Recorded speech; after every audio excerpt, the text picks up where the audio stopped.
Sorry, it's already on my phone. I started a bit sooner than I wanted to do. This is um, the preview video for Elimination Chamber. Thought I'd do it now because I might be a bit busy later on. So yeah, this is your Raw review for the Elimination Chamber with your boy Chick Star. I thought I would talk about the Chamber, um, Chamber matches, and just give my just general predictions as to what I think will happen. Um, I think it's set to be a decent show. Um, Set to be a few things that I expect to happen. Um, so yeah, let me just get into it and just start talking about it. Recently added uh, pre-show kickoff match is going to be Goldust and Cody Rhodes versus Axel and Bareback, or the Jobber Duo, as I call them. Probably the one WrestleMania match that I think everybody could say confidently is going to happen is going to be Cody Rhodes versus Goldust. You know, they've been featured heavily on the show, or on all shows for months. Um, we do know that part of Goldust's agreement to come back was that he had, on his final run, he had his one match, his one wish was to face Cody Rhodes at WrestleMania. That was the one thing he really wanted. Um, so it looks like it's going to happen, and power to it. To be honest, I'm all for it. Um, so I suspect that they're going to start to tease some tension in the ranks between Cody Rhodes and Goldust in this match. It would make sense to do so because, quite frankly, they need to start teasing some matches. So, unfortunately, I actually think the Jobber Squad is going to go over here. Maybe with Goldust doing a bit of a heel turn, be what I would expect. So I expect Bareback and Axel to go over in that one.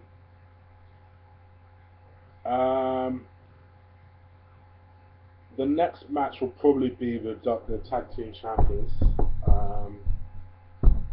It will be sorry, just checking my phone. It will be uh, the Usos versus Goldust versus Billy Gunn and Road Dogg, and another tag team action for the tag team titles. Um, I think Usos do deserve the titles. Well, I think what they deserve more is the WrestleMania moment of winning the titles for the first time. I think they've worked extremely hard. They've paid their dues. Their dad is a legend. I don't expect them to get the titles here, but I expect them to have a rematch at WrestleMania and win those titles. And it'd be good to do so. I think Road Dogg and Billy Gunn in their final run as tag team champions. Um, Honestly, I think it's a money-making match. They're still a draw. Usos are a draw. I think people tune in to win for them to win the titles. So I actually expect Road Dogg and Billy Gunn to go over here with the expectation that Usos will probably go over at WrestleMania. So I pick Road Dogg and Billy Gunn for this match. Darren Young versus Titus O'Neil. They told a fairly decent story over the last couple of weeks with Titus O'Neil and Darren Young. I'm a bit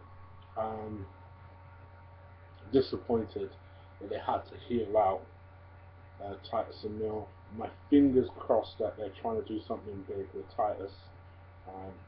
I expect Titus O'Neil. This ain't a Darren Young push. This is a Titus O'Neil push, 100%. So I expect Titus O'Neil to go over in this match. Next, Big E versus Jack Swagger. probably the match I care least about. Um, they're still on this Big E push, and Jack Swagger is just enhancement talent. Let's be honest. Because of his sheer size, sometimes when they're given a slight push, it's because of his size, and to make he is literally built up for other people to destroy. That's Jack Swagger's role in WWE. Um, so he made Kofi Kingston tap, which disappointed the fuck out of me on Monday, because I thought they were really trying to do something with Kofi Kingston for a bit. But yeah, I probably expect I expect Big E to go over here. 100% actually.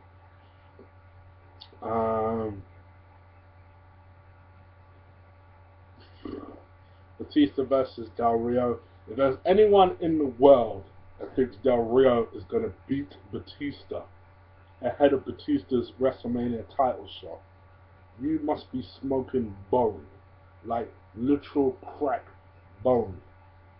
It's not going to happen. It's never going to happen. Batista's going to Batista bomb him 1, 2, 3. It's a wrap. It's a wrap. No chance. Batista goes over in that match. In the match that, let's be honest, all of us are really tuning to see, and that's going to be the Shield versus the Wyatts. It should have been a WrestleMania match.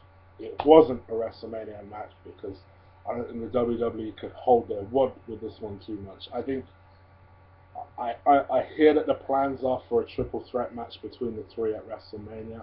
I think this match would have been a better match to have at WrestleMania because you could have really teased it, really built some animosity.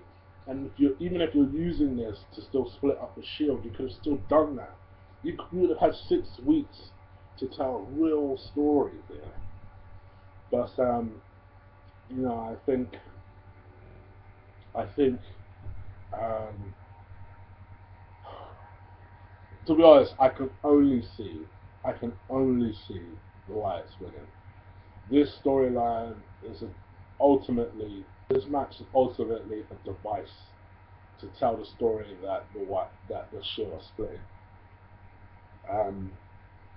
There've been teasing tension between Dean Ambrose and Roman Reigns for weeks, with Seth Rollins as the peacemaker. I probably anticipate that Seth Rollins eventually will be the one to actually turn on Roman Reigns, mainly because they're making it look like Dean Ambrose is going to be that one, and that. So I think in WWE fashion, it's probably going to be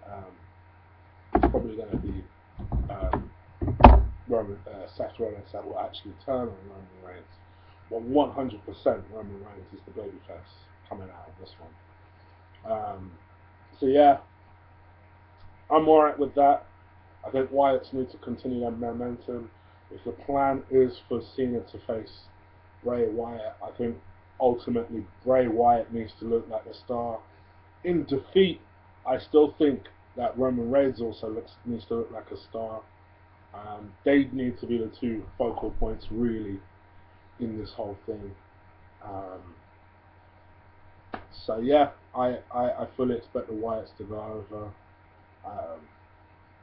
And in the Elimination Chamber itself, if anyone again thinks Randy Orton isn't going to win it, they must be smoking. I know that a lot of people suspect that Brock is going to come back, take out Christian, and actually win the title. I actually would love that, but that is not going to happen. It's not going to happen. I just think the WWE would be stupid 2-3 months ago when they started mentioning that Brock was the number one contender for the title at Elimination Chamber. It was like, okay, so what? So is the title not being defended in the chamber? I don't know if that was a fuck up. I don't know if that was a rewrite. I don't know what it was. But yeah, I don't think it necessarily means anything. I know people are reading a lot into the fact that Brock said that line, so he must be taking out Christian, because Christian is the one out of the 6 people that don't really fit. But no, I don't think that's going to happen. I think there's a reason why Orton is put over everyone but Christian in the lead up to uh, um, the Elimination Chamber, and that's because ultimately I think he's going to win. I think they're trying to tell a story of the fact that he has damn near no chance of winning this match, and I think because of that, he is going to win this match. 100% is walking around. WWE, at the end of the day, are going to do what the fuck they want to do. And we know that they are set to have the worst WWE title match in WWE history if they go ahead with Orton versus Batista. But they're stubborn motherfuckers, let's be honest. They are stubborn motherfuckers. So I expect that Orton will win it. Uh, I think many things might start happening in this match. Triple H might be involved to start off the Daniel Bryan Triple H thing. Um, Wyatt's, I fully expect to get involved in this match to Costa and Cena. So you're going to get a lot of peel-offs of some shoes. I suspect that they may peel off Cesaro and Sheamus, because obviously the original plans was for Sheamus and Daniel Bryan and CM Punk and Triple H, but now CM Punk's gone and it looks like they're moving towards Bryan and Triple H. It kind of leaves those two, and I hope that they continue to push Cesaro, and if they do pair Cesaro and Sheamus for a WrestleMania match, what a good win that would be over Sheamus at WrestleMania if they could allow something like that to happen over a Breakfast Club member. That would be a fantastic way to start building up for Cesaro for an eventual Money in the Bank win. But yeah, I mean, Elimination Chambers are always very predictable because by this time of the year you have an idea of the direction that they're looking to go down for WrestleMania. So don't be surprised if every single one of my predictions is correct. Please do comment, subscribe, like this video. I still intend to do my topical video, but it probably won't be until next week. Sorry guys, a bit tired. But take care people. Peace.